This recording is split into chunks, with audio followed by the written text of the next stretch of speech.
النبي صلى الله عليه وسلم: لا ضرر ولا ضرار، من ضار ضار الله به، ومن شاق شق الله عليه. أي من أراد الضرر لغيره وقع الضرر عليه، ومن أراد المشقة بغيره وقعت المشقة عليه.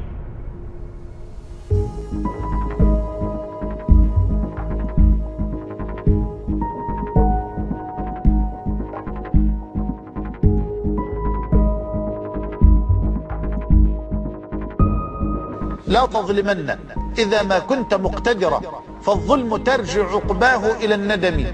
تنام عيناك والمظلوم منتبه، يدعو عليك وعين الله لم تنم. لا إله إلا الله محمد رسول الله. سرطات على الأرض هذيك، أنا جاي واحد النهار تنلقى خويا تتخاصم مع واحد على الأرض. ميت خوك شعيب تتخاصم مع واحد على الأرض. ملي جيت كيما هكا قلت له شنو هو؟ قال لي لا لا والو. قال لي تنسالي ولا نعاود لك.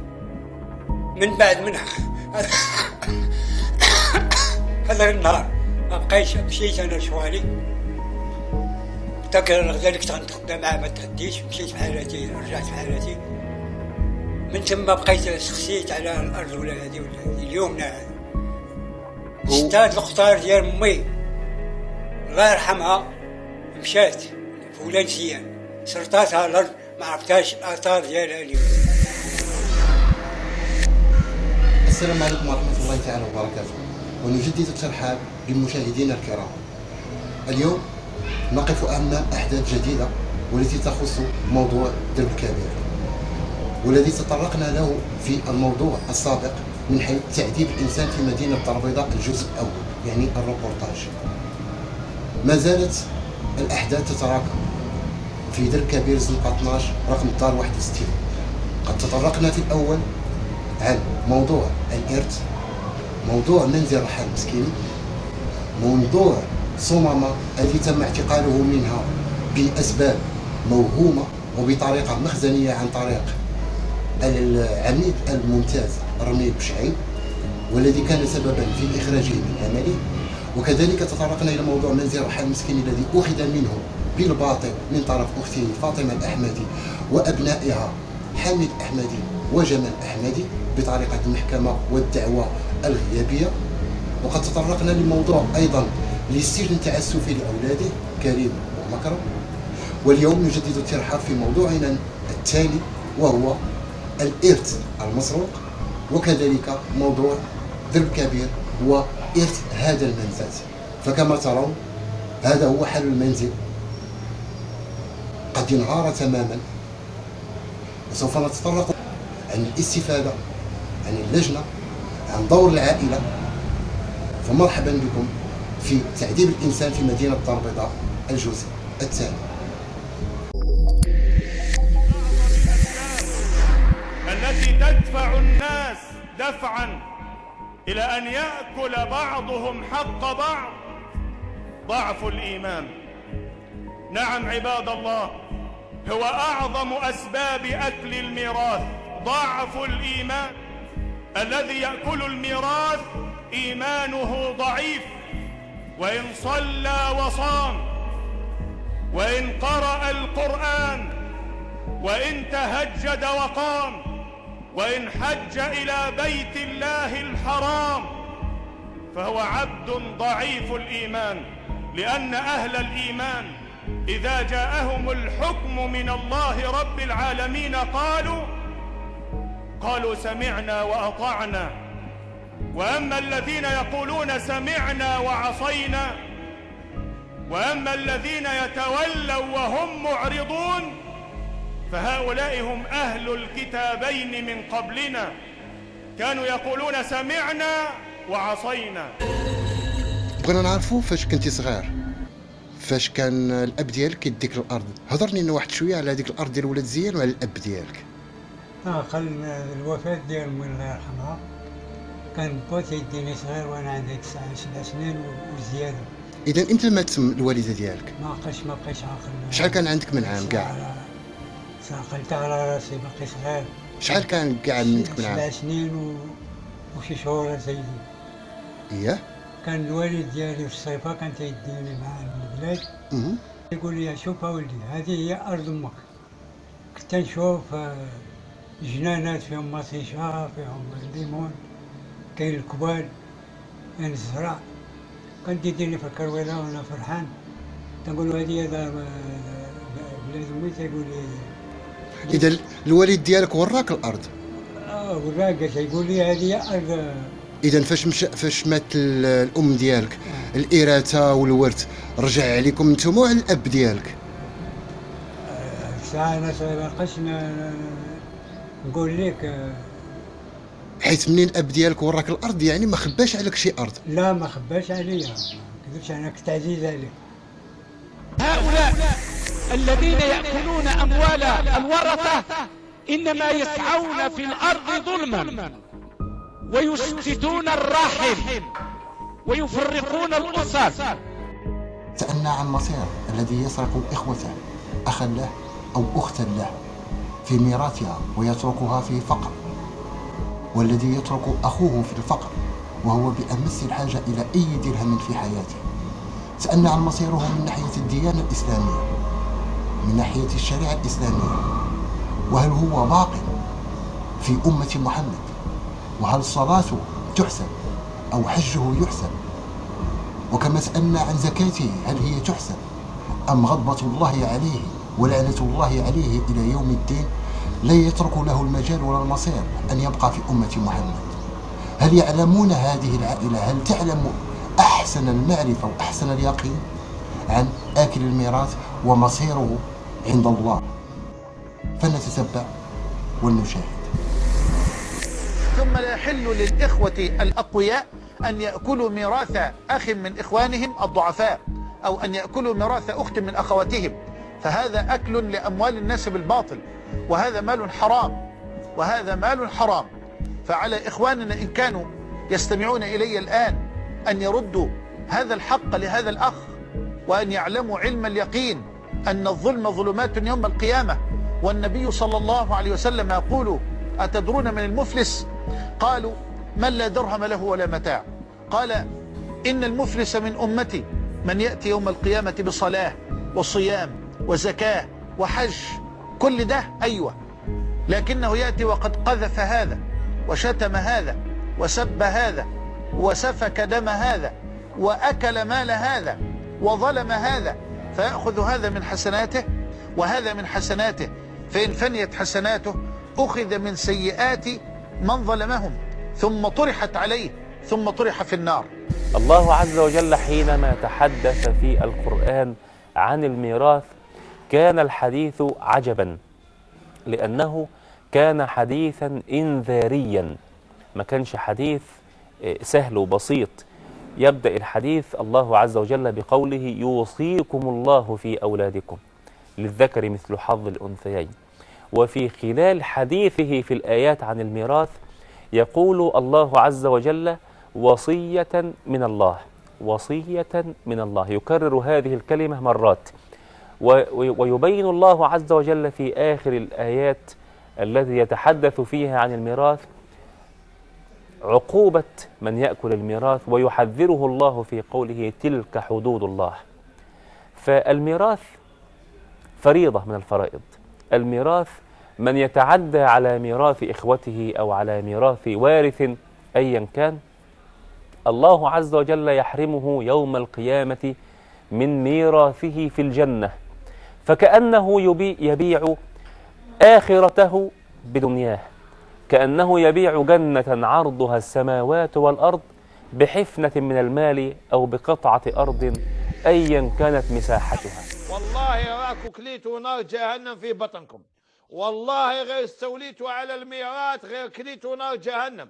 وانا مانيش نكذب عليكم، لما تاكلوا الميراث استناوها ماشي حتى يوم القيامة، راح تجي في صحتكم، في ضلوعكم، في ولادكم، في نساكم، في بناتكم. هذا مشهود، عادة الله في خلقه، عادة الله في خلقه أن من يستولي على الميراث وعلى حق الآخرين يخلص في الدنيا قبل الآخرة. في الدنيا قبل الآخرة. الظلم ظلمات يوم القيامة، وتقول له يا رب يا رب عليك بهم. على بالكم اللي دعوة المظلوم ليس بينها وبين الله حجاب، ولما توصل دعوة المظلوم رب يقول له لأنصرنك ولو بعد حين. نادى رجل الخليفة وهو على المنبر فقال: يا أمير المؤمنين اذكر يوم الأذان. فنزل الخليفة من على المنبر ودعا بالرجل فقال له: ما يوم الأذان؟ فقال الرجل: يوم الأذان هو اليوم الذي قال الله تعالى فيه: فأذن مؤذن بينهم اللعنة الله على الظالمين. فعرف الخليفة أنه يوجد من ظلمه فقال له: ما هي مظلمتك يا فلان؟ فقال الرجل: أرض لي بمكان كذا وكذا أخذها وكيلك. فكتب الخليفة إلى وكيله كتابا يأمره فيه أن يرجع إلى الرجل أرضه وأن يعطيه فوقها أرضا أخرى مع أرضه. إنهم يخافون من قوله تعالى: ما للظالمين من حميم ولا شفيع يطاع. أخي الكريم، أختي الكريمة، إذا ظلمك إنسان فأنت مخير الآن بين 3 اختيارات كلها تعتبر حقا لك، ولك أن تختار منها ما تشاء. أما الاختيار الأول أن تدعو على من ظلمك، فإذا دعوت عليه فسوف يأخذ الله حقك منه في الدنيا قبل الآخرة، لأن دعوة المظلوم مستجابة وهذا من حقك. أنا لا أود أن تدعو عليه ولكنه حقك في النهاية، ولا يستطيع أحد أن ينازعك فيه. قال صلى الله عليه وآله وسلم: دعوة المظلوم مستجابة وإن كان كافرا وإن كان فاجرا، فإنما فجوره على نفسه.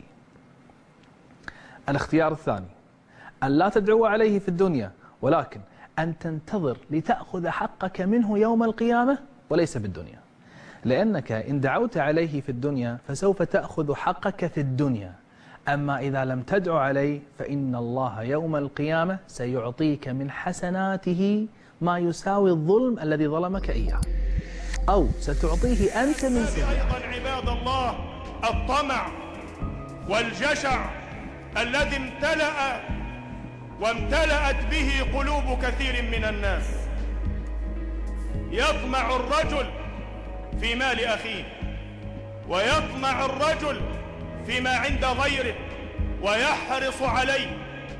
والنبي صلى الله عليه وسلم يقول عن المال: من أخذه بإشراف نفس لم يبارك له فيه، من أخذه بإشراف نفس لم يبارك له فيه، وكان كالذي يأكل ولا يشبع، كما قال صلى الله عليه وسلم. إشراف النفس أي أن يكون عند العبد حرص وطمع في هذا المال، يتوصل إليه بكل طريق ويحرص عليه بكل سبيل، ولا يبالي من حلال أم من حرام. يقول النبي صلى الله عليه وسلم: من أخذه بهذا لم يبارك له فيه، أي لا بركة له في هذا المال، كما قال صلى الله عليه وسلم: وكان كالذي يأكل ولا يشبع. ما قلتكمش 7 سنين وحنا في هاد الدار، عشنا وسط منا بلا ما بلا ضوء، بحال كنت في الصحراء وسط الصحراء. وهادشي جاي من العائله اللي ما بغاو يديروا مساعده، ما بغاو يدخلوا معنا ما وضو، وما بغاو يبيعوا هاد الدار هادي باش الاب ديالي او الوالد ديالي ما يورثش.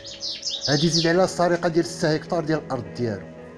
6 هكتار جايه مشات كامله تشفرات، فيها ورثه هو خواتاتو وخوه بشعيب، ما شاف فيها إراثة، ما شاف فيها شهادة الملكية، ما شاف تقسيم الموروث، ما شاف وراق منهم، ما شاف الأرض اللي كان باقي صغير كان كيديه باه، وكانت كلها مزروعة بالكبال، وكان كيشوف فيها وكيقول لي أرض أمك هادي، شوفها ولدي أرض أمك. من بعد ما بقاتش الأرض ديال أمه، واللي كان تكلف بهذه القضية هادي فاطمة وبشعيب بالشهادة ديال فرجية النفخة اللي كانوا متكلفين بشهاده الملكيه وبالوراق ديال الارض. اليوم ما بقات لا ارض لا حتى شي حاجه. هما طولوا في البنيان ديالهم، شي دار فيلا، شي دار دار، شي دار طبقات، شي شرا اراضي درقهم. والنفخه سي محمد ما شافش إراثة، ما شافش شهاده الوفاه ديال مو، ما عطاوهاش ليه. الحاله المدنيه ما بغاوش يعطيوها ليه، الوراق ما بغاوش يعطيوهم ليه، القبر ديال مو ما بغاوش يوريوه ليه. هذا هو تعذيب الانسان في مدينه الدار البيضاء، هو هذا.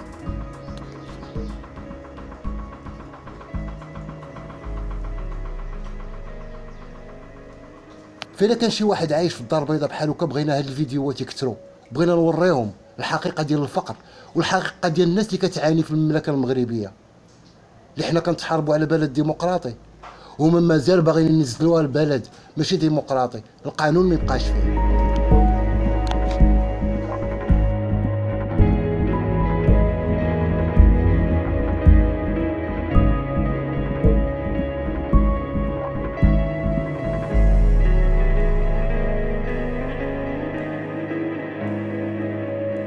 أول حاجة أنه يتعدى حدود الله. الله عز وجل لما أنزل آية المواريث 11 و 1276 آية 7 من سورة النساء اللي كتبين وتحدد الورثة شكون هما وشحال كياخذوا، أنهى هذه الآيات تلك حدود الله، وقال الله عز وجل فلا تعتدوها.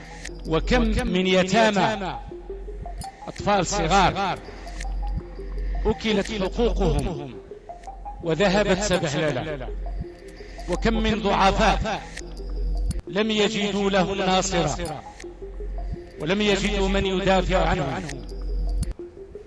إن الأمر أيها المسلمون ليس باليسير، فبعض الناس قد يظنه هينا ولكنه عند الله عسير وعند الله كبير.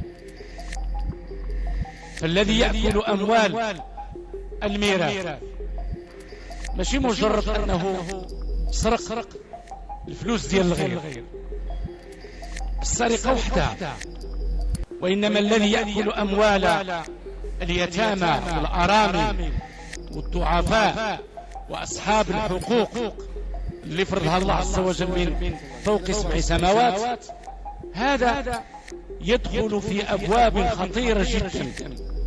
إلى جانب ما قلناه في الخطبة الماضية أنه حرف شرع الله وبدل منهج الله، وأنه لم يوفي بوصية الله عز وجل وصى بها. الذي يأكل أموال الورثة بصفة عامة هذا يدخل في أبواب خطيرة قد تصل إلى أزيد من 10 أبواب، كلها تؤدي بالإنسان إلى الخسارة يوم القيامة. الخسارة يوم القيامة هو الإنسان والعياذ بالله لا يدخل النار، لقوله تعالى كل نفس ذائقة الموت وإنما توفون أجوركم يوم القيامة، فمن زحزح عن النار وأدخل الجنة فقد فاز. فإذا كان الذي يدخل الجنة قد فاز، فالذي يدخل النار والعياذ بالله فقد خسر خسرانا مبينا. ولهذا سأذكر لكم أيها الإخوة، والغرض من هذا أن الإنسان يراجع نفسه. إذا كان فينا شي واحد أكل أموال الورثة عن جهل أو لا عن ظلم، يراجع نفسه ويعرف بأن الصلاة ديالو ما تنفعوش، ويعرف بأن الحج ديالو ما ينفعوش، ويعرف بأن الزكاة ديالو ما تنفعوش، لأنه سيكون من الخاسرين كما سوف نرى. فحتى لا يلقي الإنسان بنفسه إلى الهلاك، الله عز وجل أمرنا فقال ولا تلقوا بأيديكم إلى التهلكة. اوعوا تتخذوا التركة وسيلة تهذيب وإصلاح. يعني لا لا لا لا الواد ده ما يورث ليه؟ أصل الواد ده كان تعب المرحوم قبل ما يموت. اوعوا، لأن اللي بيقسم التركة مش أنا وأنتوا، اللي بيقسم التركة هو رب العالمين سبحانه وتعالى. فحضراتكم بتتدخلوا في شغل ربنا. ما هو ربنا لو ما كانش يريد إنه يرزقه ما كانش اداله نصيب من الميراث. يقوم ربنا يديله نصيب غير مقيد بالسلوك او باخلاقيات. تقوم انت حضرتك تروح داخل في الموضوع وتقول لا لا لا معلش يا ربنا، ده مش واخد وده ياخد وده ياخد. لا، ليس من حقكم، والمال ده امانه في رقبتكم، لازم يتوزع حسب الانصبه الشرعيه. كلام في منتهى الوضوح. دول يتامى، ربنا بيعبر تعبير، انا التعبير ده يقشعر منه البدن وتتزلزل له النفوس. ربنا بيقول ان الذين ياكلون اموال اليتامى ظلما انما ياكلون في بطونهم نارا وسيصلون سعيرا. انا بس عاوز اقول لكل واحد واكل ميراث حد، الف هنا وشفا عليك، انت اكلت جهنم، انت بتاكل سعير، انت بتاكل حميم، انت بتاكل غسلين، انت بتاكل زقوم، وغير كده وهتدوق نار جهنم. انما ياكلون في بطونهم نارا وسيصلون سعيرا. صدق الله العظيم. شفت الحانوت الاول كان شادوا واحد خليه يحتلو، تيبيع فيه الحشيش، تيبيع فيه الشراب. اما في قضيه الحانوت الثالث فجينا لقينا تا هو محتل، واحد كيبيع فيه مسمن ومضبوط سميتو اغبال وساكن في الزنقه 7. مشينا سولنا العائله في اول امر، اش قالوا لنا؟ ما كنعرفوش. يعني شكون اللي كرا ليه؟ ما دخلوا حتى شي واحد. يعني واش كتصلتوا به؟ لا. وشنو؟ الدار كانت خاويه، جا فرقع المحل، دخل. هذا الشيء هو اللي قالوا لنا حنا، قال لنا هذاك الانسان ما كنعرفوش راه شاف المحل. مشيتو هذا بزناز. عبد الله. وفين ساكن؟ كان ساكن؟ ساكن مع زنقه 12. فينا بلاصه في زنقه 12؟ عند الدار اللي فيها نسالي، هذا اسمه على الحق مفتاح. اذا كيجيو للفرجيه شي حاجه؟ نسابها. متزوجه اختي مزوجه بخوهم. ساكن في الدار؟ كان ساكن عندهم. وكان كيبيع الحشيش؟ كان المهم معروف هو في الدرب. وكيفاش ولا كان كيبيع عندهم هما الحشيش في دار نساب فرجيه، وواحد شويه ولا في الحانوت؟ في الحانوت خذوا هكاك. جينا غنبداو نديكلاريو به وصيفطنا ليه العون. فمنين صيفطنا ليه العون بدا كيصرقع في البيبان، الكريساج بداو تحب الزنقه 7، تحرش اكثر من 30 واحد من درب كابير، ولا كلهم كيقولوا بان هاد الدار ديال يهودي ماشي ديال عائله النفخه، يعني ما بناوهاش، واخا عندنا التيتر، واخا عندنا الشهاده الملكيه، واخا عندنا كلشي. في الاخر ولا كيدير في الترهيب، كريساج، ضرب، الجرح، الهجوم على ملك الغير. حتى ما بقينا فاهمين والو، بدينا كنشكوا هذا الانسان هذا محرش. وطلبات بحقها باش تعيش به، وسار المصير ديالها، حتى واحد ما عاونها، وانا اللي كنت معيشها معايا. وكانت اي حاجه كانت ما تخسرتها شي خير، لا من دواء لا من ماكله لا من كل شيء. شحال عندها في هاد الدار ديال درب كبير؟ عندها النص ديال هاد الدار هذه؟ النص ديال الدار ديالها. وشنو اللي كان حابسها باش ما وصلتش لهاد الورد ديالها؟ كان خويا باه هنايا في هاد الدار. سميتو خوك؟ شعيب، هو اللي كان حابس الدار. كان ساكن فيها بوحدو هو ولادو ومراته؟ هو ولادو ومراته. كان كيخلص شيكرا؟ لا، ما كان كيعطيها والو؟ كل شهر كان تيعطيها 20,000 فرنك. هي اللي كان كيعطيها؟ هي اللي تيديها لها، هذه شتا بعينيا. وهي عندها شي مدخول، عندها شي فلوس في بنكة؟ ما عندها شي مدخول، هو داكشي اللي كنت نعطيها والدواء اللي كنت نشري لها والماكله اللي كانت تاكل معايا. وكانت طلبات بالفلوس ديالها؟ طلبات بحقها باش تعيش به. باش تعيش به؟ ولا الحانوت كيدخل اكثر من 3 ديال المليون شهريا في المسمن والحلال وفي الاخر كنلقاو شواهد مزوره، عقود تسيير مزوره، الجامعه الحضاريه في طرومباتي، يعني في المسؤول سميتو طرومباتي داير شي حوايج في عقود تسيير حتى واحد ما كد عليها، يعني تزوير هكاك. المراه اللي دايره راسها بانها كاريه الحانوت ما كايناش اصلا، سولنا عليها لقيناها ميته، وهو كيقول بانه غير مسير باش ما يدخلش العلاقه الكرائيه ولا البيع والشراء ديال الحانوت. العائله من بعد ولات كتبان على الحقيقه ديالها بان هذا الحانوت هذا السيد هذا كتعرفوه، وانتوما اللي قلتوا ليه يدخل الحانوت من اجل حاجه واحده، تعذيب النفقه سي محمد في الارث ديالو ما يوصل حتى شي حاجه. يعني الا عمرتي لي اليوم الحوانت هو باغي يبيع الدار ووالد واحد الاخرين باغي يبيعوا الدار، فاي شاري غيجي غيلقى الصداع كاين في المحلات، وصلتوا للمحاكم وما صورتوا والو، يعني اش غيقول؟ غادي يمشي بحالاتو وغتبقى الدار اكثر من 25 عام دابا هما على هذا الحال. يعني في الاول كان الاستيلاء بالنفخه بشعيب، واليوم كنلقاو الاستيلاء بناس من هذا الدرب، نفس هذا الدرب زادوا في هذا الدرب ديال درب كبير، في الزنقه 12 او في الزنقه 7 او في الزنقه 8 هما اللي دايرين هذا الاحتلال. في الحقيقه في الاخر عرفنا بان هذه العائله هي اللي كدير هذه المصالح بالعاني باش حتى شي واحد ما يورث، والله اعلم اش باغا دير من بعد، كيفاش غتنصب وكيفاش غادي تشفر. اما الحانوت الثاني واحد النهار في العشيه جويل 5 تنسمع الضرب في الحانوت في الحديده اللي مسدود فيها اللي فيها القفل. هبطت نجري باش نعرف اش واقع. قلت له سيدي اش دير؟ راه غتريب الدار. قال لي تريب. شكون هذا؟ بغيتي؟ شكون هذا؟ واحد اسمه سعيد ساكن في الزنقه 7. اش كيدير؟ في الجامعه.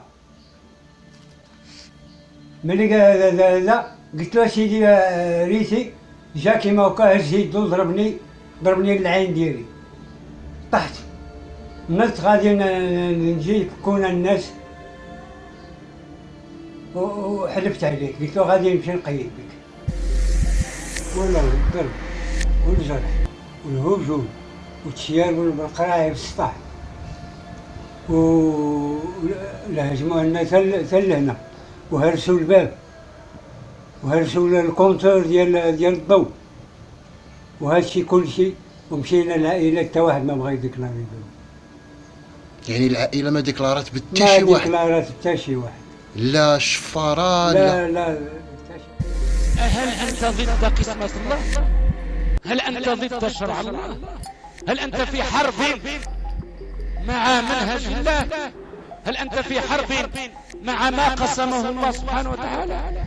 خامسا الذي يأكل، وشوف كيف يتسمع، ظالم قاطع الزيت للرحم، أكل حق الضعفاء، متعدي على حقوق زيد وحدود الله سبحانه وتعالى. خامسا الإفلاس الذي يأكل أموال الناس بالباطل، اللي كيأكل حق الورثة بالضبط وكيعتقد بأن المال اللي غادي يجمعوه من حقوق الآخرين سيغنيه. حقيقة لا، سيرديه، سيقتله في الدنيا قبل الآخرة، سيجعله مفلسا.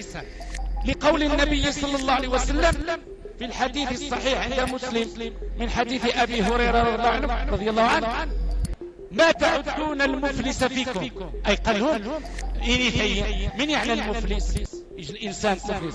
فقالوا يا رسول الله من لا درهم له ولا دينار، إنسان كيزيد في التجارة وخسر ما بقى عنده والو. قال لهم هادشي في الدنيا. المفلس اللي كنسكسكم عليه يوم القيامة شكون؟ هو الذي يأتي بصلاة كيصلي وكيسجد وكيزكي ويحج 10 المرات زيد وكيتصدق وكيخرج الزكاة، لكن شنو؟ اسمع ضرب هذا زيد وشتم هذا زيد وأكل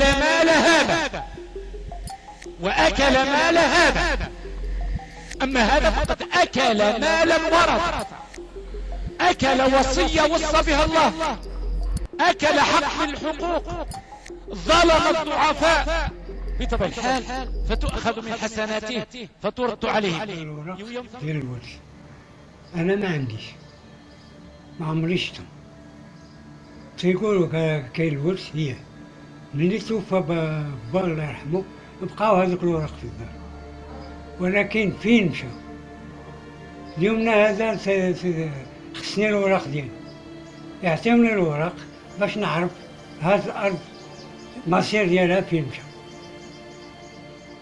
إلا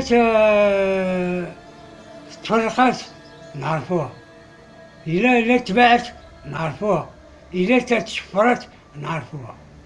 يعني هما فاش صوبوا الإراثة ديالهم عمرهم ما صوبوا لك الإراثة ديالهم؟ لا صوبوا لا اليومنا هذا. يعني أنا في الأرض المنسية. يعني شهاده الملكيه ما عطاوهاش لك؟ ما عطاوني شيء اليومنا هذا. اشنو هما الوراق كلهم اللي ما عطاوكش اللي كيخصوك وما عطاوهمش ليك؟ عطانا الوراق ديال الارض وشنو اخر؟ وشهاده الوفاه ديال المرحومه. كنتي هضرتي لي على القبر ديال الوالده ديالك، ما كتعرفوش فين جا؟ فاز تيقولوا في الروضه القديمه. واش وراوك؟ واش مشاو وراوك القبر ديال؟ لا انا نعرف الخبر، هي واحد هي ميته حدا جده. وعطاوك الوراق اللي كيخص الوالده ديالك؟ لا ما عطاوهمش. الحاله المدنيه؟ لا حتى هي ما عطاونيش؟ ما عطاوني لا حاله مدنيه لا حتى ديال با ولا ديال امي. اذا الوراق هما شدوهم تصرفوا فيهم؟ تصرف هذاك الشيء اللي خلى با في الدار ملي توفى داروا فيه ما بغاو. يقد يكونوا زوروا الإرثة ديالك لأنك انت راك طرف منهم باش يبيعوا. ممكن. إذا دابا هاد الوراق هادو هما اللي غيثبتوا باش تمشي الجماعة اللي كاينة تماك باش تشوف الأرض بسميت من كاينة اليوم. الوراق نقد نمشي حتى لولاد زيان وتسول على الأرض. نشوف على الأرض واش باقا حية أو لا تبعت. ولكن ما عنديش. يعني يمكن هذاك الشيء اللي خايفين منه تنوصل للهدف اللي بغيت. ولا مشيت توصلت للهدف اللي بغيت غادي تعرف شكون اللي باع الأرض. غادي نعرف شكون اللي باع الأرض، اللي تباع وشرا وخوان وشفار وترفاح وبنى. لا اله الا الله محمد رسول الله صلى الله عليه وسلم. اللهم اني احرج حق الضعيفين اليتيم والمرأة تكون لنا عبرة لنعود مسرعين أيها الإخوة. من أكل مال أخيه، من أكل مال أخته، من أكل مال زوجته، من أكل مال أمه، من أكل مال الناس فليعد المال لأصحابه. هذا مال أيها الإخوة غدا سيؤتى بنا يوم القيامة أمام الله ويقال لنا أحضر الأمانة، اذهبوا به ليحضر الأمانة، فيساق الإنسان إلى بئر عميقة فيها نار تشتعل، نار جهنم، فيقول له الملائكة انزل وأتي بالأمانة. أية أمانة؟ لا يوجد هنا مال، انزل وأتي بالأمانة. فيرمى به في ذلك البئر ليحصل الأمانة وليس بمحصلها. أيها الإخوة، هل نحن مستعدون لنار جهنم حتى نتحدى الله في ذلك؟ حسبي الله ونعم الوكيل. تنورتوا؟ ما عمرهم عيطوا لي معك اليومنا هذا. واخا منين مشيتي الرحال مسكيني من بعد سمعت بأن كان عندهم العمر صغير، يعني ما كيتجاوزش واحد 25 عام، ولكن سمعتي بأنهم بداو كيبنيو. فرجيه هي الأولى سمعت بأنها بنات. هي الأولى. هي الأولى. منين جاوا الفلوس؟ إذا كاينه تماك في الأرض فيها جوج زيتاج، ريتشوسي دو زيتاج. وسمعت بأن عندها حتى شي أرض مدرقة. أرض كاينه قال لك ما عرفتيهاش فين؟ واخا. وشنو بنا عاوتاني بشعيب؟ بشعيب بنا فيلا روماندي. شحال فيها؟ 360 متر كاري. وشحال بنا فيها؟ 150. وشنو اخر عنده؟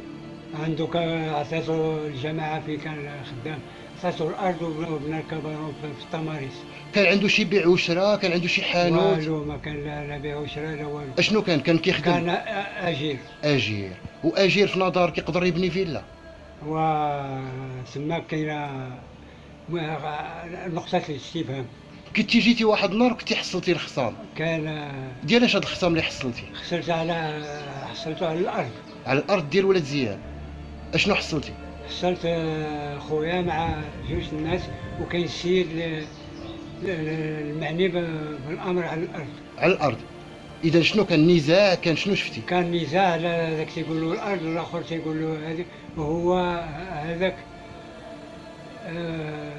هو اللي دا الارض. هو اللي دا الارض. ما يقدرش يكون بيناتهم واحد البيع والشراء؟ يمكن يكون بيناتهم واحد البيع والشراء. كاع هادشي كطاري يكون. واخا. اشنو بنات من بعد فاطمه الاحمدي؟ بنات دارها في دارها بين المدن. اذا كلهم ولاو عندهم الديور في واحد الفتره وجيزه. شحال كان عندهم كاع من عام؟ كانوا باقيين صغار. باقيين صغار. إلا فاطمة هي اللي كانت الكبيرة فينا تكون عندها شي 30 32 عام. 32 عام. اش كتقول لهاد الناس اليوم؟ اليوم تنقول لهم شفارة. ردوا لي رزقي. عطيوني رزقي. راني واقف عليه. راني الغالب الله. ها السقف. ها الأرض. هذه هي الأرض ديالي. هذه هي قبيلة ديالي. عطيوني رزقي. أعوذ بالله والله شاهد عليا اللي عندكم لله. أنا مبري فيكم. أنا مبري فيكم. أنا مبري فيكم. دعيتكم لله. أعطيوني حقي. أعطيوني حقي. أنا عندي الحق في الدنيا. لا بغيتوا تقتلوني راكم قتلتوني. شحال هذه؟ ولكن الأعمار بيد الله. الأعمار بيد الله. الأعمار بيد الله. هادشي اللي تنقول. اما بالنسبه لحامد اللي كان في سعيد اللي خدام في الجامعه اللي ضرب الوالد زرق لي عينيه وهرس القفل وحسب المحل. فمن موراها اش كنشوف؟ كنشوفو سالم ولدو الحسن وبناتو بجوج احتلوا المحل جابوا وحده ولاو كيبيعوا تا هما الاكله الخفيفه بلا اوراق بلا والو. من بعد حيدوا هادو جا دخل حسن واختو فاطمه اللي عندهم سوابق عاليه في تجاره المخدرات ما عرفتش شحال من شده عندهم. يعني السجن ديال السجن ديال اللي دوزو في عكاشه راه كاين. جاو دخلوا احتلوا المحل داروا فيه تما الاكله الخفيفه الثقيله باعوا المشروبات. من بعد داكشي ما تمشاش بهم ولا كيبيع في الحشيش ولا كيجيب المومسات بالليل ولا كيجمع لينا ناس من هاد الدرب اللي كيعرفوا مريم عبد اللطيف نبيل يعني صحابهم كبروا معاهم في هاد الدرب كامل ولاو كيجيو كيجيبوا القراعي ديال الشراب بالليل ولاو كيشربوا ولا داير فيه سداري ولا كيبات فيه ولا كيجي فيه حاشاكت من الدريات يبيتو عين بين. يعني الكرامه والشرف ديال هاد العقار اللي تربيتي فيه انت يا فرجيه النفخه، انت يا فاطمه احمدي يعني النفخه، انت يا بشعيب، انت يا مريم اللي كبرتي هنا وكبرتي ولادك وكبرتي بناتك باش يحترموا وكبرتيهم على الاخلاق ياك. اليوم ولينا كنشوفوا هاد نفس هاد العقار هذا اللي جمعكم من الشتاء من البرد اللي ما بغيتوش تسكنوا في الفيلا ديالكم وسكنتوا فيها هنا 40 عام تتزادوا ولادك.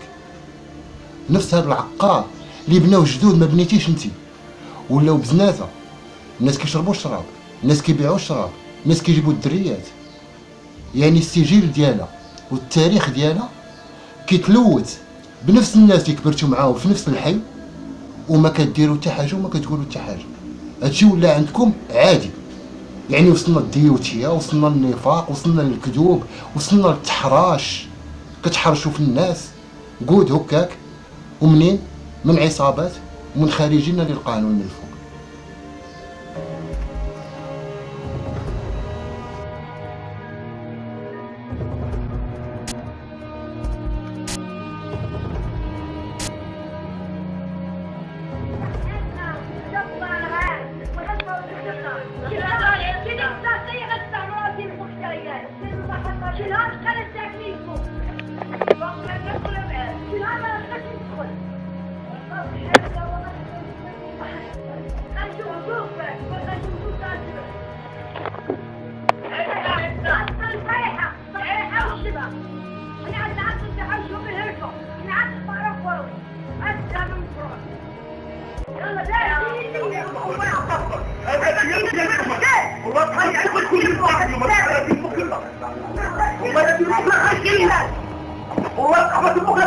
انا معدي المخلة لكن مش المخاط الحلبة والله يأتي المخلط على السنة السنة ويأتي المخلط تعبك يوم الحرام في الاستمتاع طبعا الحب حقومية كل حراواتكم كتبوا يأتي المخلط محمد كل فقي خلصنا مهدد رغبي يمشي الحج تمتعبوا 45 مطوارد كده فرحية كده فرحة كيف مساعد في الولد يحضروا في هذا المحلط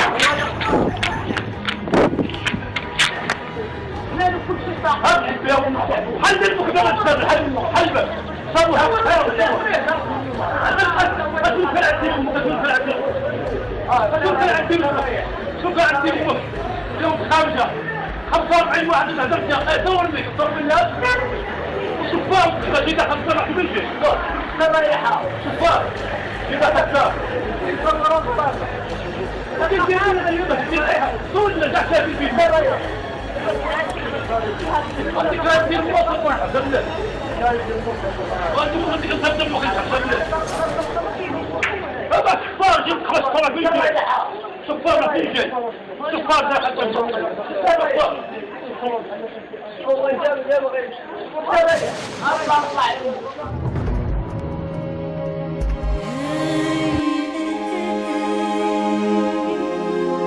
تم الاستيلاء على عمارات. هذا الشخص هذا في مساره الحياتي كان يتعامل مع القضاء كمؤسسة.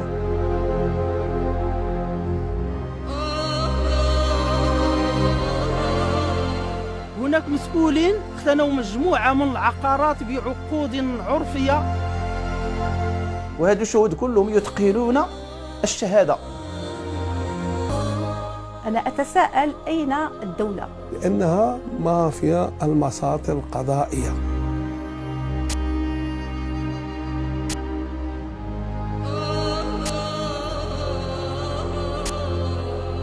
بتزنيت لعجوز وصل منها الألم والظلم مبلغا كبيرا، فلم تتمالك نفسها وهي تفجر تلك الصرخة أمام المحكمة في اعتصام مفتوح لعائلتها المكونة من زوجها ومن ابنها.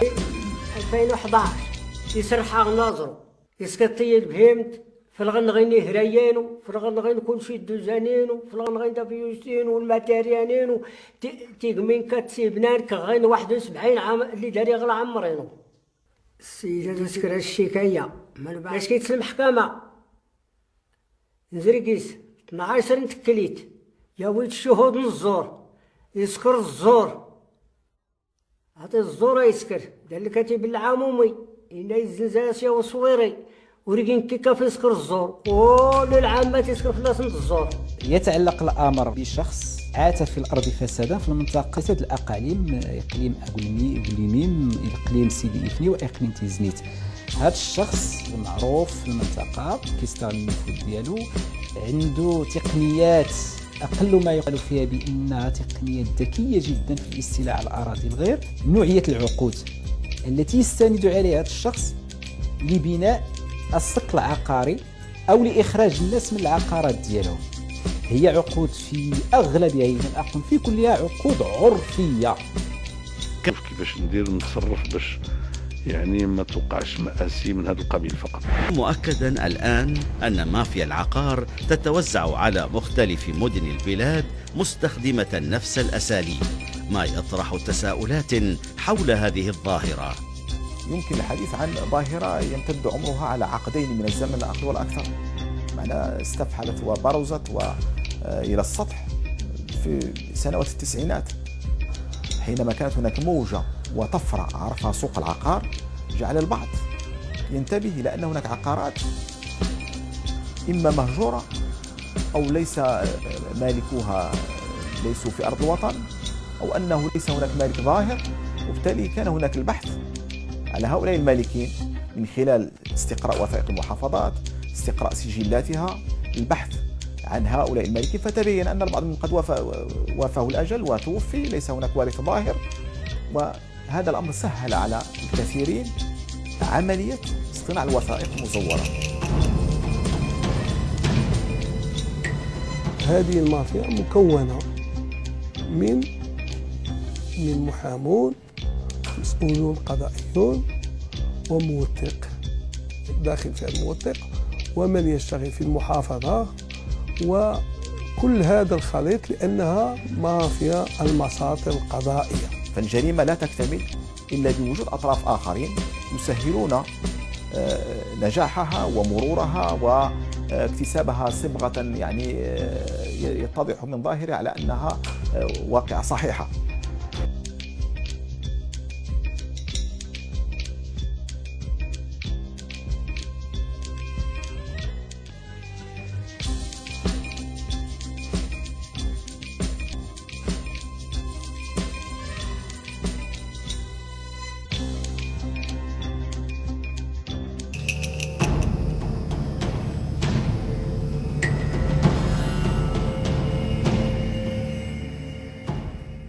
أركان رئيسية ثلاثة تبني عليها مافيا العقار عمليات نهبها واستيلائها على أملاك الغير، وهي عقود البيع الوهمية وشهود الزور، بالإضافة إلى أن عناصر المافيا من موثقين ومحامين تتكرر نفسها في العديد من ملفات الاستيلاء على العقارات.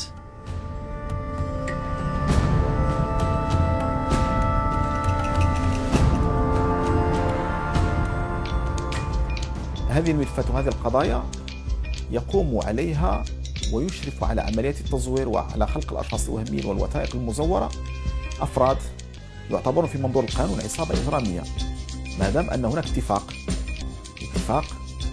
كما يسميه القانون مهما تكون مدته أو عدد المساهمين فيه وجد من أجل ارتكاب جنايات ضد الأشخاص أو الأموال.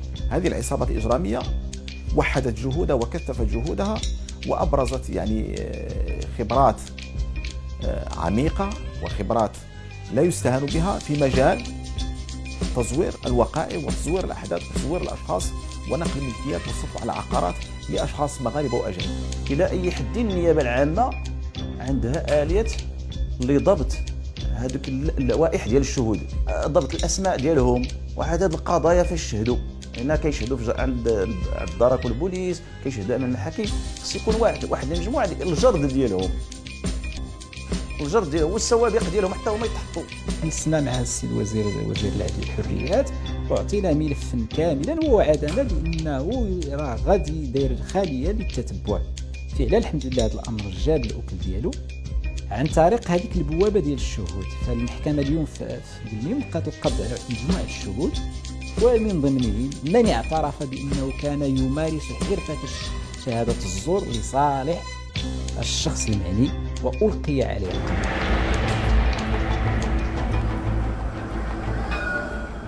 لم تكن منطقة الجنوب هي المنطقة الوحيدة التي ضربت فيها مافيا العقار.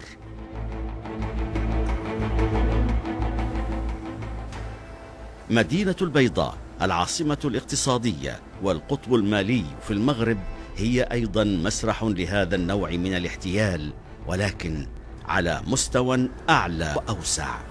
محمد متزكي كان ضحية نصب واحتيال في مشروع تجاري، وحين بدأ بالبحث في هويات من نصبوا عليه وجد أن هناك ضحايا كثرا في مجال العقار، فقرر الاتصال بالضحايا قصد تعبئتهم. إطار المعاناة الشخصية التي عانيتها كمستثمر عائد من إيطاليا، بحيث تم الاستيلاء على استثماري، وكانت هناك مافيا تعتمد على مساطر للاستيلاء على الممتلكات، والممتلكات تكون مادية أو معنوية. ومن هذا التشخيص والمعاناة الشخصية التجأت إلى أن أخذ مسارا نضاليا في وطني الأم، وهذا المسار بحيث أنني تفاجأت بالكثير من المواطنين سواء مغاربة أو أجانب. ففي مدينة الدار البيضاء واجهنا وبكل شجاعة مافيا العقار. يعني الصدمة كانت كبيرة لما وجدنا 220 شقة تم السطو عليها بمنطقة راقية بالدار البيضاء، تم الاستيلاء على عمارات. يأتي شخص مترامي ويدعي أنه صاحب العمارة وتعديل الحكم بأنه مبني على شهادة الملكية، في حين أن شهادة الملكية في اسم أجنبي. ثم 13 فيلا في بورغون، وأصحاب الفيلات محكوم عليهم بالإفراط.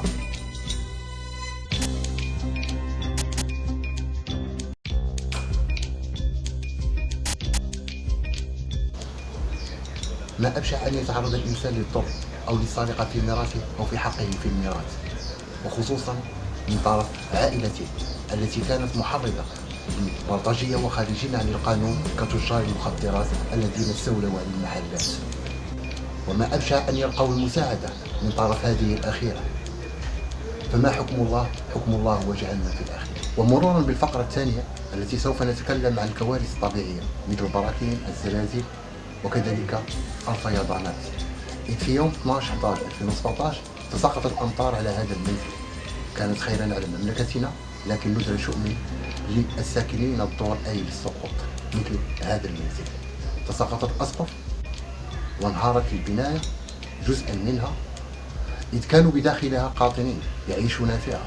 أخذنا ارتساماتهم عن خوفهم وكذلك عن نجاتهم من موت محقق. فما هي الممكنات التي وضعتها والبرامج التي وضعتها الدولة المغربية لهذه الفئة الهشة من السكان؟ سوف نتطرق أيضا للجنة التي تتبعت هذا الملف، وكذلك ما دور العائلة. هل تركوا لمصيرهم هؤلاء الناس أم لقوا المساعدة من طرف الدولة وكذلك من طرف العائلة؟ وما مصير الظهير الشريف الذي يتكلم عن الإيواء وإعادة الإيواء؟ فلنتبع ونشاهد.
كنا ناعسين معينا ما بينا طاح هذاك الشيء بالليل 3 الليل والظلام عرفناش واقع، طارت غبره بغينا لقينا جوج دريات 600 طاح عليهم السقف.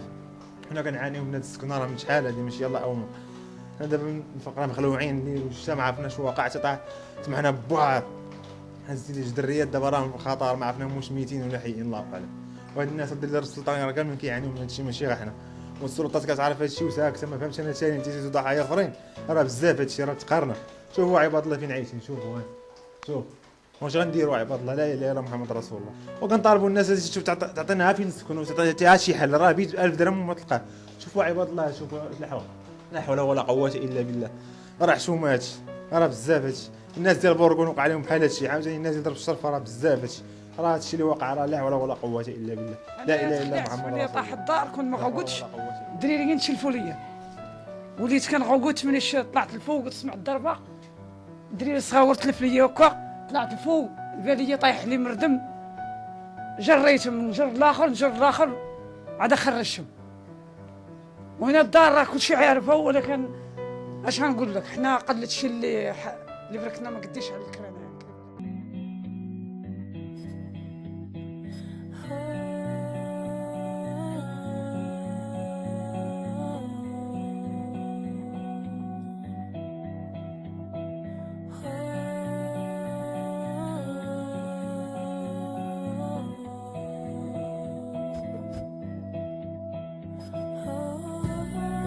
شوف الدار باش مهزوزه بجوج عموده باش مهزوزه، الا قعدت تحت الدار ما كاينش اللي غيعتقنا. انا بغيت سيدنا دير لنا شي حل، دير لنا حل الله يرحم لكم الوالدين، دير لنا حل. انا ولادي ما عنديش اللي غيخدم عليا، انا وليداتي انا مش بعرف فيهم، اجي لنا كلشي كيشوفوا ما كلهم يهضروا ويشوفوا، الدار غتريب علينا. ديروا شي حل الله يرحم لكم الوالدين، دير لنا شي حل. كيف ما وقع الجيران تا هما الدريه ماتت دابا، هي البنت ماتت، دير لنا شي حل الله يرحم لكم الوالدين، الله يسهل عليكم.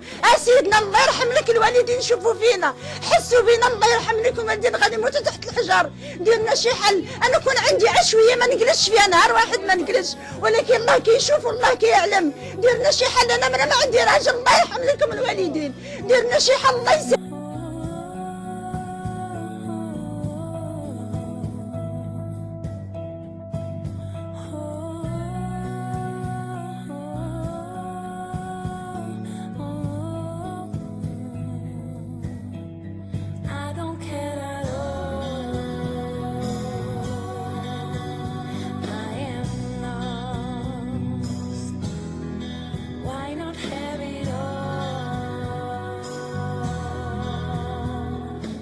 حنا ساكنين واحد المده ديال 25 سنه هنا، كنخلصوا الرزق ديالنا يعني شهر بشهر.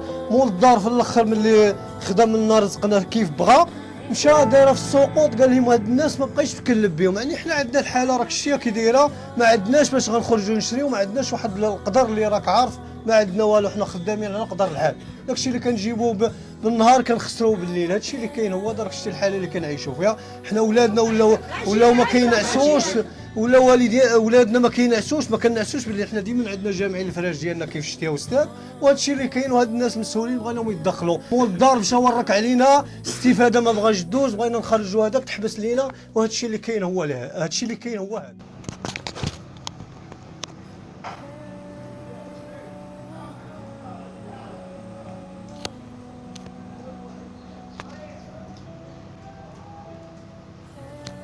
فكيف كتشوفوا هنايا كنقولوا بحال شي دار في سوريا نزل على صاروخ وريبه، وهذه غير الشتا، شو الشتا اش دايره في الديور ديال درب سلطان وفي درب الكبير.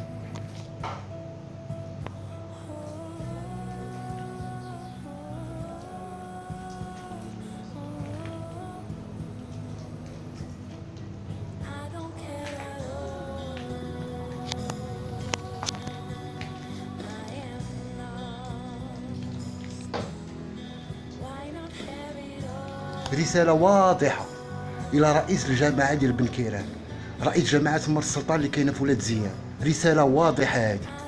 شو دار في درب كبير أيلة للسقوط اللي نتوما حبستوا الاستفادة ديالها والدعم ديالها، وصيفطتوا ورقة لهاد الدار هذه اللي بدات كطيح بأنه نتوما غير مسؤولين إلا رابت ولا طاحت عليكم ولا متوا. يعني الدولة المغربية بصفتك رئيس جماعة ديال مر السلطان السي بن كيران كتخسر على مواطن مغربي او مواطن والد ديالو جوج كلمات، يعني الدار غادي تريب رأينا للسقوط، ولكن ما كاين لا دعم لا استفادة في دار اخرى، لا معاونة المواطن المغربي هو في اشد الحاجة وهو في الفقر، واللي كيعيش الفقر يوميا وكيعرف شنو هو الفقر في حي شعبي. كتقول لي راه الدار غادي طيح ولا نتو حنا راه ماشي مسؤولين عليكم. يعني حنايا من زيمبابوي جينا جبنا الجمال ديالنا والحمير ديالنا حاشاك، وجينا واستقرينا في هاد البلاد هادي، وحنا ماشي ولاد البلاد باش تجي تقول انت الا متو ولا طاحت عليكم الدار حنا ماشي مسؤولين. وشكون اللي مسؤول؟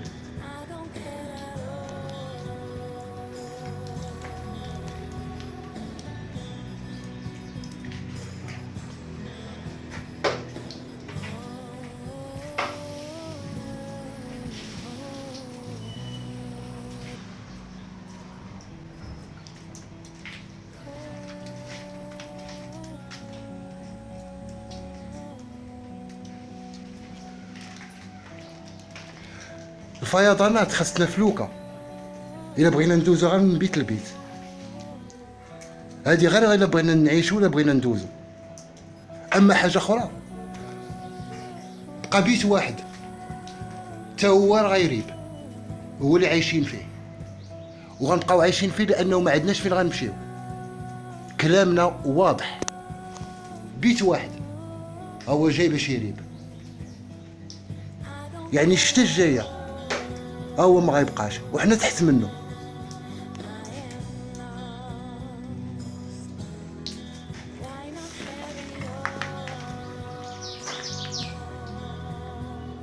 كاع الشتا اللي كطيح بحال حنا راه دايرين كيطون اصلا في الزنقه، اصلا عايشين في الزنقه، وهذا هو الهواء الطلق.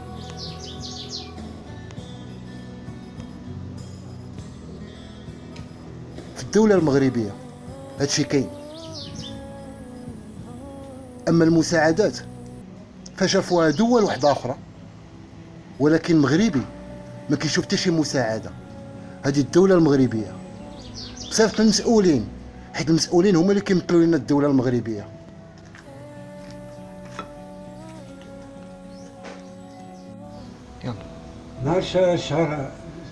نهار الشهر 11 عام 2017 كان طاحت شي شتا غزيره فوق دار البيضاء. مع هذيك الشتا اللي كانت هذا كنت انا درت شي سطوله، كانت شيما تهبط ليا من الضوايه للسطوله تنعمر به السطوله وتنخويه في دار اللوز. وبقيت واقف هذيك الساعه يعمروا السطوله تنخويها. واحد الوقت سمعت الشقان الاولى سمعتها، هو يقول لي يا ولدي دخل دخل دخل. دخل، مع الدخله اللي دخلت السقف كله ديال المرح هبط بواحد السرعه اللي ما يتصورش، طاح كله.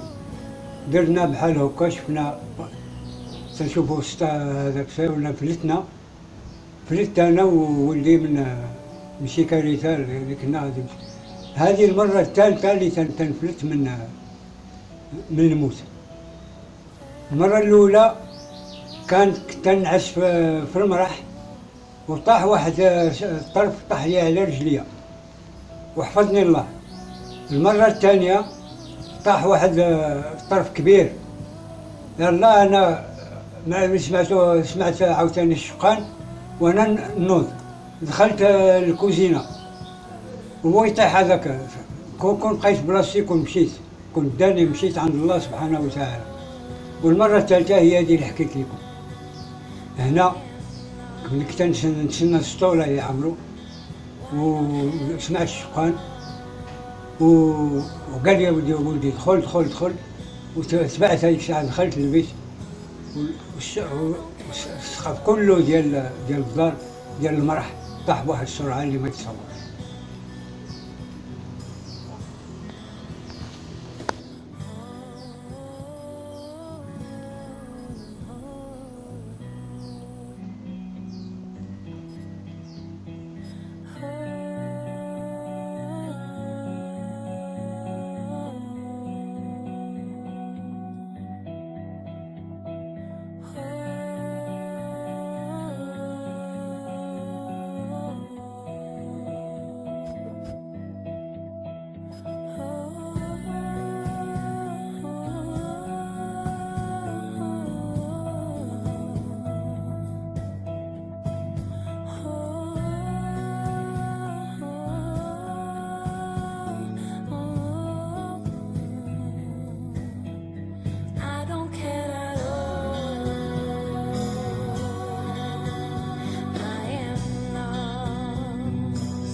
شكون جاكم هذاك النهار؟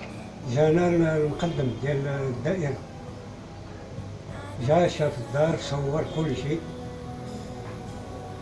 خذ المعلومات، شاف الدار كلها، صورها في البورتابل ديالو، وخرج. هذيك الساعة خرجت أنا وياه، عطيتو لاكارت ناسيونال، خذ لاكارت ناسيونال، قيد سميتي، واحد القاغيط ورقة عطيناها به، قيد سميتي، قيد السمية ديال ولدي، كل شيء. قالنا دابا هنا غادي نعمل المسؤولية.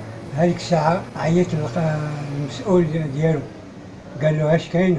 قال له راه طاح السقف، طاح كلها، قال ليه لابس البيوت، قال ليه والمرح كله طاح. قال له صورتي هذاك الشيء؟ قال له ايه. قال له المهم صور هذاك الشيء وجيبهم ليا. هذاك الشيء اللي وقع. مشى قال لي انا غادي نعمل اللازم ديالي، غادي نعمل خدمتي وما غيكون على الخير. واخا من بعد شكون اتصل بك؟ اتصلت بيا اختي فرجيه، قالت لي راه غادا تجي اللجنه. قلت لها واخا. قلت لها منين غتجي هاد اللجنه؟ قالت لي من الدائره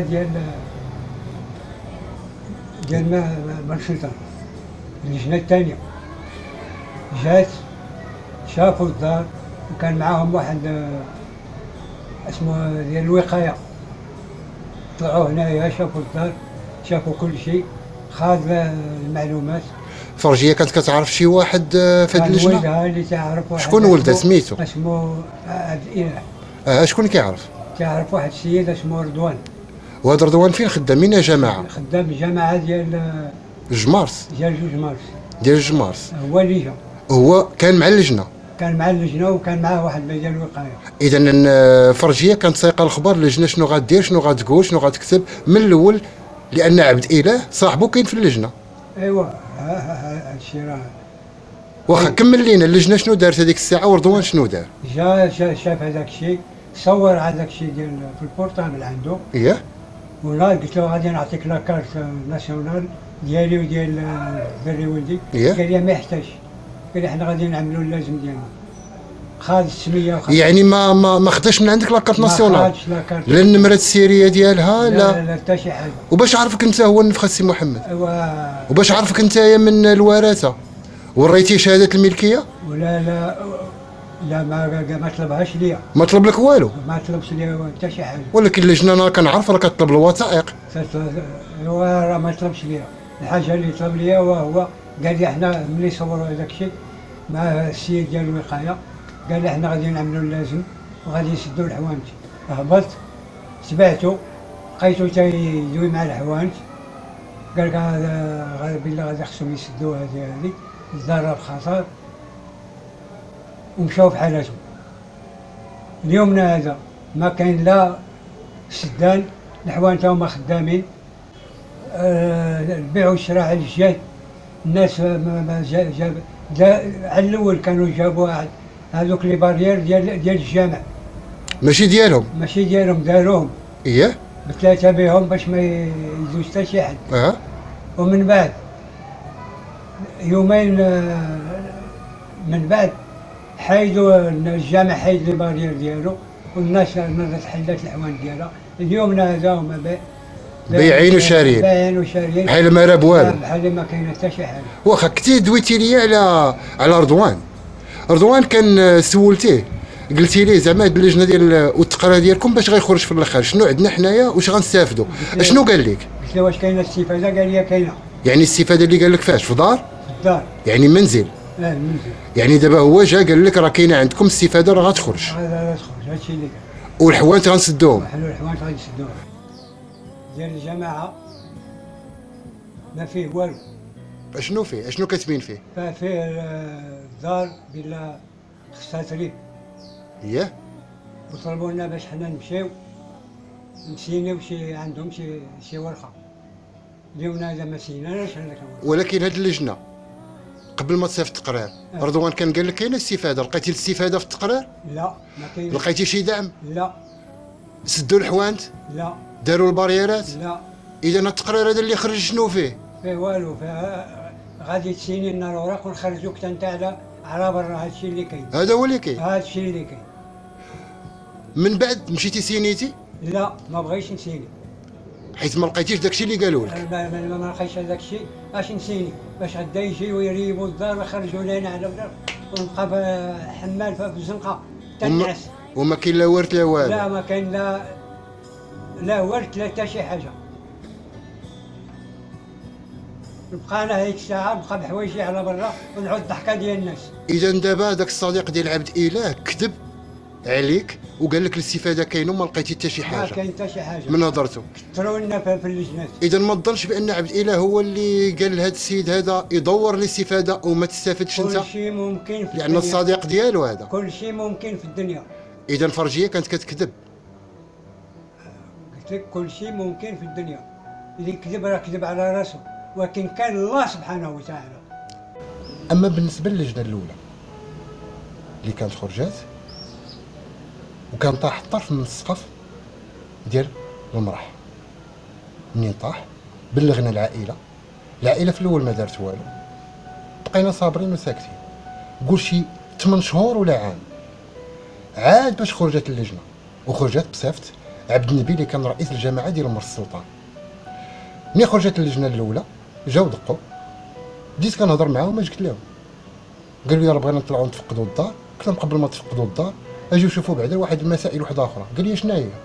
قلت لهم 3 ديال الحوانت مشفورين، 2 تجار ديال المخدرات كيتاجروا في المخدرات وكيتعاونوا معاهم الناس ديال ولاد الدرب الكبير وكتعاون معاهم العائله.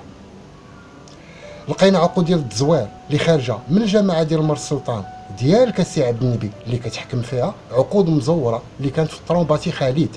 يعني طرومباتي خالد بال كيصوف عقود ديال التسيير للناس اللي كاينين هنا بلا قانون.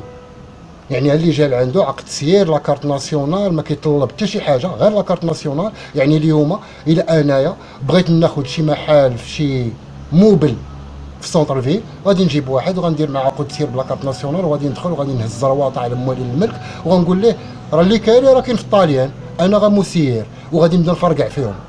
هذه هي الطريقه اللي دايرين. الوغ ملي قلت لها هذا الكلام ما عجبوش هذا الكلام، قلت لها راه ما غدير حتى شي حاجه، اللجنه ما غاديش تطلع الدار، ما غادي تشوف حتى شي حاجه حتى نشوفوا قضيه ديال الحوانت، لان عقود التسيير عندكم في الجامعه الحضاريه ديالكم، ما غاديش نتفاك معاكم. السيد ما عجبوش الكلام، رجعتي بحالاتك، رجعتي ورجعتي القوه وبغيتي تخدم القوه اللي عاطياك الدوله. يعني المسطره القضائيه بغيتي تخدمها عليا انا، فعود ما تخدمها على المزورين، فعود ما تخدمها على تجار المخدرات، وفعود ما تخدمها على اللي شافرين الحوانت وتجبد القضيه كامله.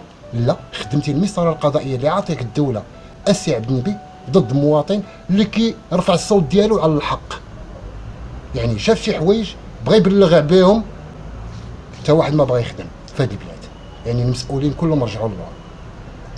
تعتقلني، فرقع الباب، طلعوا جبدوني من هنا من وسط الدار، داوني لدار خليفه، ومن بعد داوني الكوميساريه، رغم ان اقوال ديالي كلها بقيت شاد فيها، ووريتهم عقود التسيير ووريتهم التزوير ووريتهم شنو دايرين، ما كاين حتى شي حاجه من هذا الكلام. من بعد من وصلنا للكوميساريه، الكوميسار عبد الجبار شدني خرجني من الكوميساريه. يعني ما عندي علاش نتابعك اولدي، هذه وحده. من بعد كنسمع بان اللجنه نيت في صيفط عبد النبي شديتي المحل وشديتي القضيه وشديتي كل شيء، هبطتيها للمحكمه. مشات عنده فرجيه اخت الوالد ديالي، يعني فرجيه مفتاح. منين مشيتي عنده اش قال لها؟ اولا كيقول بان على مواطن بعقله، يعني انا، بانني مسطي، مع انا مقطع الوراق. يعني شافني طبيب، داز عند طبيب، خرج تقرار ديالو الطبيب بان هذا الانسان مريض بتسطيه، يعني مسطي، وخرج لي الدواء وخرج لي كل شيء باش يتهمني انا واحد رئيس جماعه، يتهمني بانني انا راه مسطي. من غير هذا الكلام اشنو قال؟ قال بان القضيه راه هبطت المحكمه. منين هبطت المحكمه؟ فرجيه تخلعات. كيفاش غتهبط المحكمه؟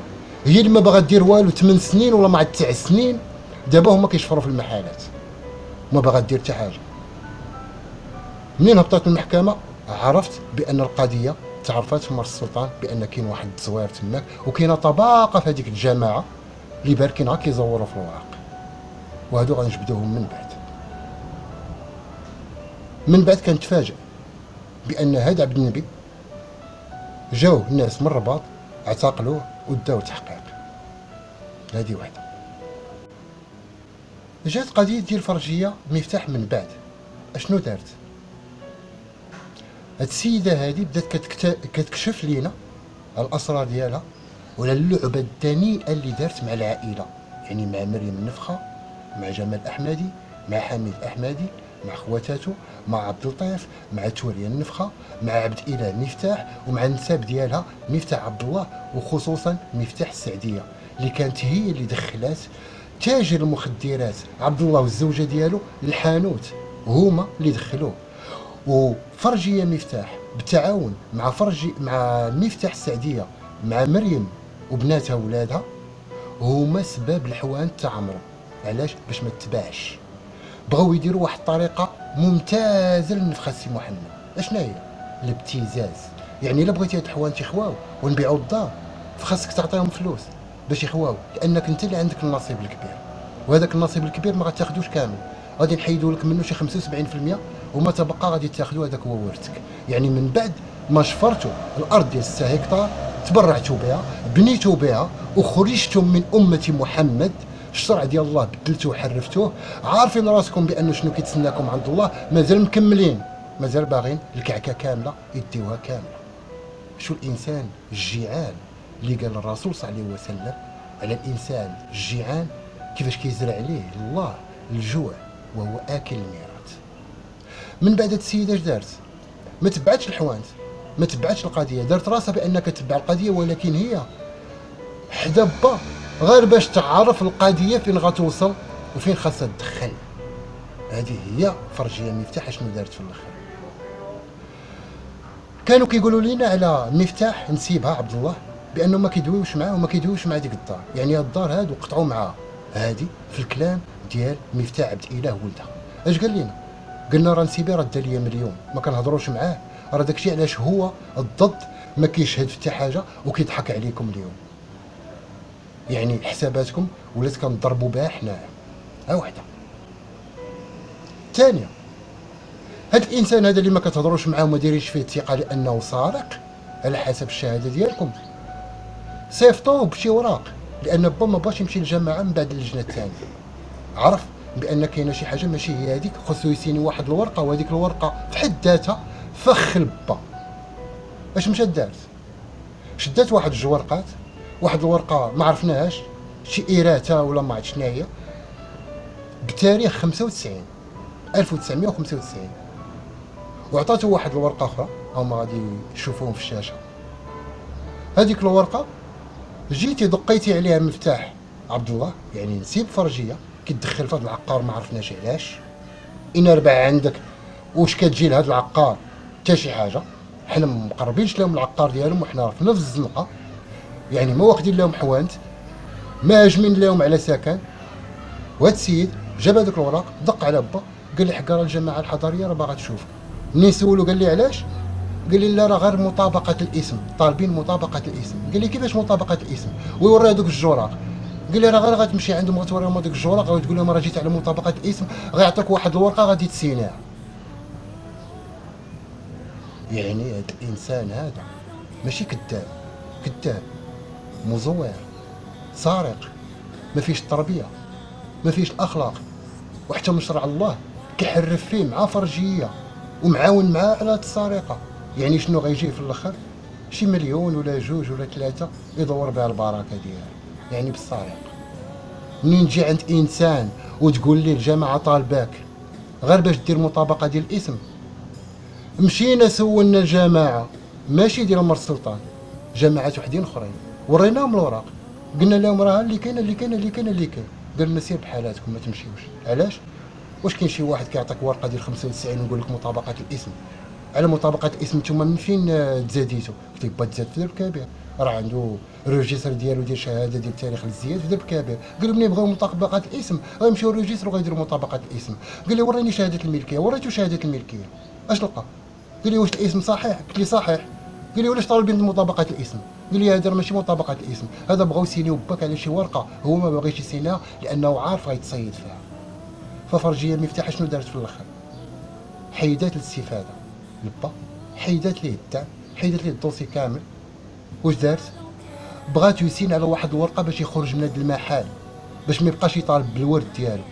هنا في مدينه كنشكوا فيهم كاملين، وعرفنا بان الدار طاري فيها شي حاجه، شي بيعه وشريه من تحتها اللي بغاو يتفكوا منه وبغاو يخرجوه صحه من هاد الدار اللي هو ما عندوش فين يبات، ما عندوش راس المال، شفروا ليه كل شيء، ما خلاو ليه حتى شي حاجه، داو ليه الدار اللي كان كاري في رحال مسكين، داو ليه الخدمه، داو ليه الورد ديالو الاول، ودابا باغيين يداو ليه الورد ديالو الثاني. واش هاد الناس باقيين في امه محمد؟ واش هاد الناس باقيين كيخافوا الله؟ واش هاد الناس باقا غتقبل لهم صلاتهم ولا زكاتهم ولا حجهم؟ فانا كنتحداهم الى الله حسب لهم الصلاه ديالهم والحج ديالهم هما ولادهم. سمعتي يا عبد الاله مفتاح؟ شي لا تقبلات لك الصلاه ديالك، الحج ديالك، الكلام اللي كتقول على الرسول صلى الله عليه وسلم، وانت حافظ بالقران ديال السين حزب، شي لا تقبلات لك كلمه وحده عند الله، انا راه كافر في هذه الدنيا. اللي كنت معطرة انا وداري كنخرج من المنطقه هذه المنطقه وبركي تشحت مع 4 الصباح. دخلنا بدينا كنجمعوا في الماء هنايا من الهيب للهيب للهيب للهيب، سطوله كنخويو بحال في الكابينه كنخويو في السطوله هذاك الشيء، بقينا كيما هكا كنجمعوا في هذا الشيء. طرفت هنايا طرفنا لهيه، بقى لي هنايا بقيت شويه قلت له الدري قال لي يا ولدي ادخل، قلت لي لا ما نمشي تنظف هنايا عاد ندخل. عاود لي با علاش نطر عليك هذاك النهار فين كنتي بالضبط وشنو وقع؟ قال لي الدري ادخل، قلت له لا خليني تنظف هنايا وغادي ندخل. نظفت هنايا حيدت الماء ها الشفاف هما حاشاك كيفاش نظفت كلشي. الدخله اللي دخلت هي ديال طاح على الطرف، اختار واحد السرعه اللي ما تصورش. هذا طاح تبعوا هذا الناس سمعت هذا الشيء. شي واحد عيط للشيخ ديال الكبير، عيط جا لهنا. انا خرجت هاي الساعه تنعيط اختي السياره وتا قلت لها شو وقع الدار راه طاحت. جا عندي الشيخ طلع شاف هنايا دارها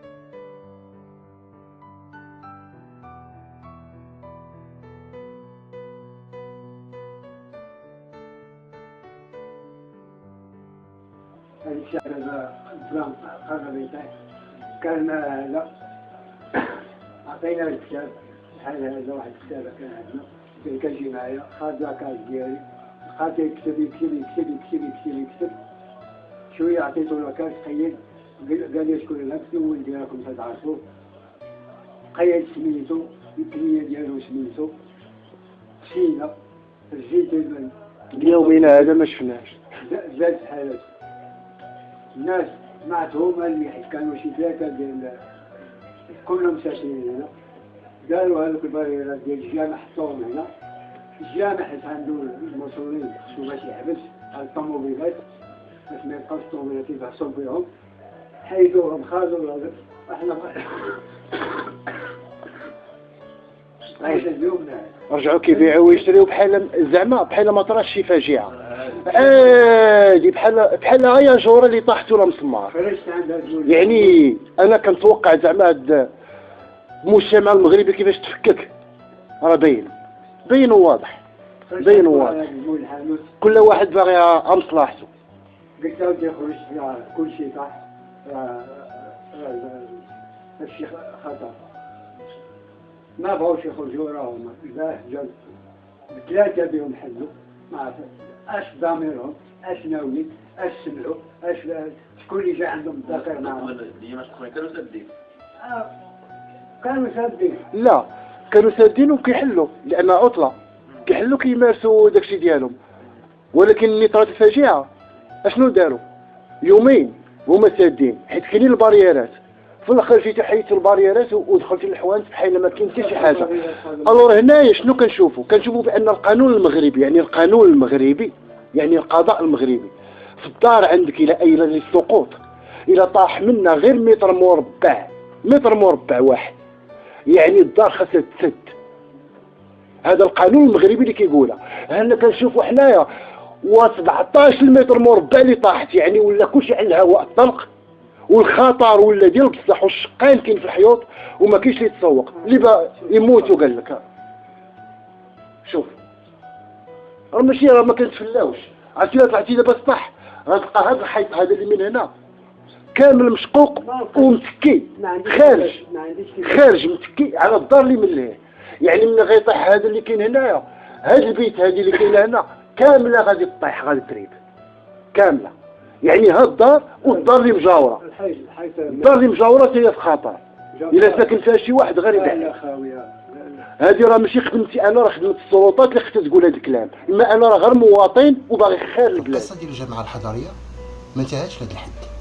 يعني بقاو عندها مازال مسلسلات جمعنا الملف ومشينا سولنا في الجامعه الحضاريه ديال مار السلطان فين كاين رئيس ديال الجماعه يعني اللي سميتو بن كيران. تقدمنا لواحد البيرو سولنا على الملف عندنا ديال المفخر سي محمد ديال المنازل الايله للسقوط اللي سقط في هذاك النهار السقف ديالها والاسقف ديالها. لقينا الملف عند واحد سميتو سعيد، وهاد سعيد باقي عاقل عليه. نهار اللي كنت اعتقلوني رئيس الجماعه عبد الغني كان هو اللي كيعمر الرابور وكان كيضحك وكان فرحان باغي يعمر الرابور باش يصيفطني للحبس. هذا سعيد. لقينا الملف عنده. هذا الملف هذا مشيت سولته قلت ليه اشنو كاين في هذا الملف؟ كاينه شي استفاده؟ قال لي لا. كاين شي داع؟ قال لي لا. قلت له شنو كاين في هذا الملف؟ قال لي غير حنايا كنهزوا المسؤوليه ديالنا الى رابط الدار عليكم فقط. قلت له كتهزوا المسؤوليه ديالكم؟ قال لي قلت له وقال لي خاص باك يجي باش يسيني، يعني با غادي يمشي غادي يسيني على شي حاجه الله اعلم شنو دايرين في هذاك الملف. يعني واش غير كنرفعوا اليد على المسؤوليه ولا غتكون شي حاجه اخرى، او غادي يسيني با غادي يجيو غيخرجوا الحوات غادي يخرجوه هو واحد سينا الدار ما غتباعش. ففرجيه دارت لنا واحد الفخ اللي كتصيفط لنا واحد السيده بانها باغا تشري ودايره راسها بالعاني باغا تشري باش با منين يسيني يجريو عليه من الدار وما يلقاش فين يبات هو اللي ما عندوش غير الاجره ديالو. شو الفخ اللي دارت فرجيه هي ولدها عبد الاله، لان رضوان من اللجنه هو اللي دخل في هذا الملف. المصيبه الكبيره وهو كلقى ملف حتى على الحانوت يعني اللي كيتباع فيه المسمن اللي شادوا اغبالو محتله وداير وراق مزورهم ومقدمهم مزورين وجاب عقود تسيير من هاد الجماعه منها جايب عقود ديال التسيير مزورين والمراه ما كايناش اللي كيدعاوها بانها كاريه المحل. لقيت دايري لي ملف وكيقول لي هاد سعيد بواحد الوقاحه كلم لينا هذاك اللي عندكم في الحانوت حتى هو باش يجي. قلت له علاش؟ قال لي حيت هذاك حتى هو راه عنده ملف دابا ولا مسير ولا الجماعه غتهضر مع مسير سواء في الاستفاده والله اعلم شنو دوز ديال حانوت واحد اخر او يعطيوه دعم او الله اعلم شنو غيخرجوا ليه وهو غير مسير وما عندوش الحق يهضروا معاه. خصهم يهضروا مع مولاة الشأن اللي هو مزور السميه ديالها في عقود التسيير. يعني نتوما يا جماعه كتقولوا لنا بان السيده جات من عندكم وعيطوا عليها وقول لها تسيني هذا الملف. علاش غادي تبقاو ديروا في الاوراق العرفيه؟ حيت الاوراق العرفيه هي اللي بغاو يوصلوا لها هي هاد القضيه هادي يستعملوا غير الاوراق العرفيه. يعني كاينه شهاده ديال ليكاريا كاينه كتقول واحد شهاده واحده اخرى ليكاريا يعني اوراق عرفيه بيناتهم اللي دايزين وغنبقاو يتعاملوا بواحد الوكاله اللي مزورها اغبالو والله اعلم الغد ليش غيدوز. شو المافيا ديال المساطر القضائيه وديال الجماعات الحضاريه علاش قادين وهادشي كامل بالاشراف ديال الفرجيه مفتاح وبالاشراف ديال نسابها عبد الله والسعديه اللي كانت مدخلين بزناز كيبيع ويشري في الحشيش سميتو عبد الله هو ومراته ناديه وكيحطوا الفلوس ديال تجاره المخدرات عند الحانوت اللي مقابل معاهم سميتو عبد الله. وعندنا تصاور ديال الفيديو ديال القضيه كتاخذ منحى خطير في هذه العائله اللي ولات عائله مجرمه بامتياز وموظفه عصابه ديال الاجرام. فناخذوا على عين الاعتبار في هذه العائله كاين واحد دكتور قاري 30 عام قرا في الجامعه ديال حقوق الانسان اللي كاينه في طريق جديده والادب كان فيها ضويا كان ضويا في الكليه ديال الحقوق اللي كاينه في المحمديه كيعرف من عمال بوليس قضاة وكلاء جلاله الملك محامون جمعيات حقوقيه عنده المعارف كثار. هذا دكتور احمدي حامد كاين خوه باقي لحد الان كيقري في الجامعه سميتو جمال احمدي يعني المعارف ديالو من تماك ملي كيخرجوا القضاة ومن تماك ملي كيخرجوا الوكلاء جلاله الملك ومن تماك ملي كيخرجوا المحامون. مفتاح عبد الاله كيعرف من البوليس ديال الدوائر كيعرف من العماله كيعرف وكلاء جلاله الملك. هذيك النهار جاب لنا استاذ حركات ضحك على النبي في الكوميساريه ومشى هو وياه كيضحكوا على الوالد يعني على خالهم كيضحكوا عليه. مصطفى مفتاح اللي كيعرف ديفيزيونير حتى هو كيعرف البوليس يعني كلهم عندهم المعارف ديالهم. فتخيلوا معايا يا مغاربه واش هاد الناس غيضحك عليهم واحد كيبيع المسمن والبطبوط والبغرير وواحد شد حانوت الاخر عنده سوابق عدليه في تجاره المخدرات والضرب والجرح. واختو فاطمه حتى هي من تجار المخدرات الزنقه 7. وبلطاجي في الجماعه ديال الحضاريه سميتو سعيد ما عنده حتى قاشر في رجليه. وتاجر المخدرات عبد الله اللي عنده سوابق عدليه واللي كيبيع الحشيش هو ومراته كيخبيو الفلوس عند عبد الله. هاد الناس هادو غادي يضحكوا على عائله اللي عندها هاد المراكز هادي في المجتمع المغربي. غيقولوا لنا بانهم هادو ما قدوش عليهم، هادو كيضحكوا عليهم. فبغيت اليوم المغاربه يضحكوا على هاد العائله ويقولوا لها استحي الله، راه لا دين لا مله لا قانون لا حتى حاجه خليتيها فوق الارض يا عائله المافيوزيه. راه ميمكنش راه اللي قلنا ليه غيبدا يضحك وانتم اللي درتوها ريوسكم. فبغينا اليوم المشاهدين وبغينا المغاربه يبداو يضحكوا على هذه العائله لانها بغات تضحك على انسان وديري الورد ديالو هكاك ظلما وعدوانا. هذه من غير الملفات اللي ذكرنا في الروبورتاج الاول ديال الجزء الاول. فاللي ما عنده على شي حشم وما عندوش على شي مرق راهو ما هاد الناس. قبل ما تربي شي واحد حميد احمدي بدا تربي الناس بعدا اللي خارجين على القانون.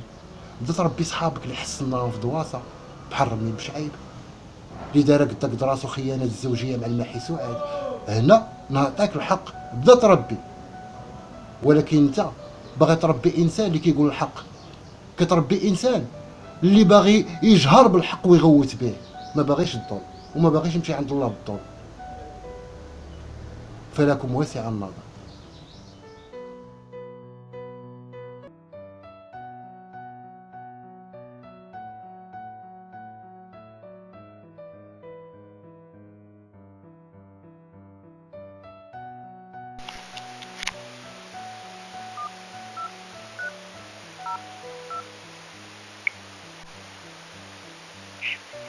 شركة أورانج عندكم 3 رسائل صوتية مسجلة. الرسالة الأولى المسجلة: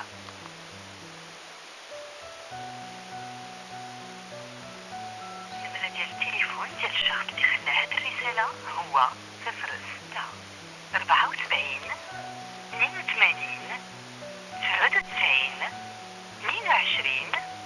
توصلتيو البارح مع 12 4 ديال العشية. باش تعيطوا لهاد النمرة ضغطوا على دياز باش تسمعوا الرسالة مرة أخرى. مسجل. الرسالة المسجلة هي من بعد. مسجل.